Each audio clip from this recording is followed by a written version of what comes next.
لیکن ماں کے پیار کا کنارہ آج تک کسی کو نہیں ملا۔ ماں جب بولتی ہے تو اس کے لہجے میں جبریل بولتا ہے۔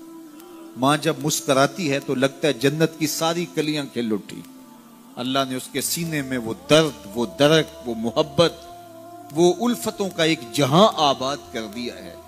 ماں تو پھر ماں ہی ہوتی ہے۔ اس کے سینے میں رکھا ہوا پیار تو ایک عجیب کائنات ہے، تڑپتی ہوئی ممتا ایک الگ ہی جہان ہے۔ کبھی آپ نے دیکھا ہو کہ بچہ گھر سے نکلتا ہے، دنیا کی بڑی بڑی دانشگاہوں میں اس کا انتظار ہو رہا ہوتا ہے، لوگوں کو عقل و بینش سکھانے جا رہا ہوتا ہے، اس کی ایک ایک بات کو لوگ موتیوں کی طرح جھولیوں میں ڈالتے ہیں، اور دنیا کی دانشگاہوں میں، یونیورسٹیوں میں اور درسگاہوں میں لوگ اس کے موتیوں جیسے جملے سننے کے لیے بےتاب ہوتے ہیں کہ یہ عقل و بینش کا مرکہ ہے، یہ فہم و ادراک کا پہاڑ ہے، اس کی باتیں زندگی گزارنے کا گر سکھاتی ہیں، تو لوگ سیکھنے کے لیے جمع ہوتے ہیں۔ لیکن وہ شخص جب گھر سے نکلتا ہے تو ماں کتنے بھولے انداز میں کہتی ہے، پتر ذرا سڑک دھیان سے عبور کرنا۔ جو دنیا کو عقل و بینش کا سبق سکھانے جا رہا ہے اس کو یہ بھی نہیں پتا کہ سڑک کیسے عبور کرنی، لیکن ماں کے پیار کا روپ ہے، یہ ماں کی محبت کا تیور ہے، یہ اس کی الفت کے رنگ ہیں۔ اور جب تک بچہ گھر پلٹ نہیں آتا، بیٹا واپس نہیں پہنچ جاتا، ماں کے دل میں کھٹکا رہتا ہے اور وسواس میں رہتی ہے، اور بیٹے کے لیے دعائیں مانگتی رہتی ہے کہ میرا بیٹا خیر سے گھر پلٹ آئے۔ ماں کے سینے میں اتنا پیار کیوں ہے؟ دکھ جھیل لیتی ہے، تکلیفیں گوارا کر لیتی ہے۔ غریب مائیں تو بیٹوں اور بیٹیوں کا پیٹ پالنے کے لیے کسی کے گھر کے برتن بھی مانجنے پڑیں تو اس سے بھی گریز نہیں کرتی، تکلیفیں سہ لیتی ہیں، اذیتیں گوارا کر لیتی ہیں، لوگوں کی غلامیاں قبول کر لیتی ہیں۔ مائیں اپنی اولاد کے لیے کیا کچھ نہیں کرتی۔ ماں کو اپنی اولاد سے اتنا پیار کیوں ہے؟ ایک ہی جواب ہے، اس لیے کہ ماں نے اولاد کو جنم دیا ہے۔ میرے جملے کو دل کے کانوں سے سننا، جس ماں نے جنم دیا ہے وہ اتنا پیار کرتی ہے تو جس رب نے خلق کیا ہے وہ کتنا پیار کرتا ہے۔ جنم دینے والی کے پیار کا ٹھکانہ کوئی نہیں، تو جو خلق کرنے والا ہے اس کے پیار کا اندازہ کون کر سکتے؟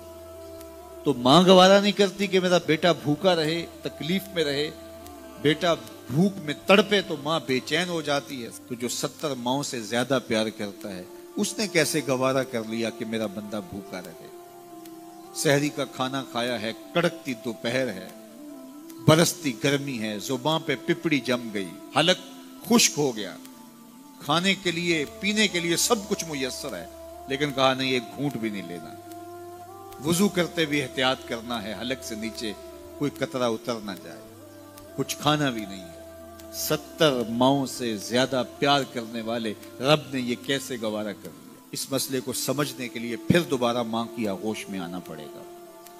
بیٹا بیمار ہو گیا، ماں ڈاکٹر کے پاس لے گئی، اس نے دوا تجویز کی، سیرپ لکھا، وہ کڑوا تھا، بیٹا پیتا نہیں، ماں نے زبردستی اس کو لٹا لیا، اس کا حلق کھولا، منہ کھولا، اس میں قطرے سیرپ کے ٹپکا رہی ہے، بچہ چیختا ہے، روتا ہے، لیکن جو وہ قطرے حلق سے نیچے اترتے جاتے ہیں ماں کے چہرے پہ طمانینت آتی جاتی۔ کیا ماں صفاق ہو گئی ہے؟ نہیں۔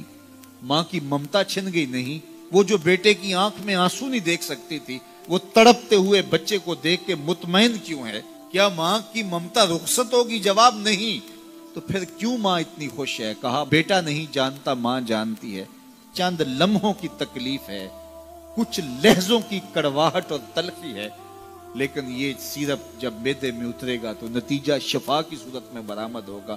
ماں کی نگاہ اس کڑوے سیرپ پہ نہیں، ماں کی نگاہ نتیجے پہ ہے۔ کہا 70 ماؤں سے زیادہ پیار کرنے والا رب تمہیں بہت پیار کرتا ہے، لیکن بھوک اور پیاس اس لیے گوارا کروائی جا رہی ہے لعلکم تتقون، اس کا نتیجہ تقوی کی صورت میں برآمد ہوگا۔ تمہیں اتقاء کی دولت ملے گی، تم تقوی کا نور پالو گے۔ اس لیے یہ مہینہ ایک موقع ہے، ایک فرصت ہے، ہم اس فرصت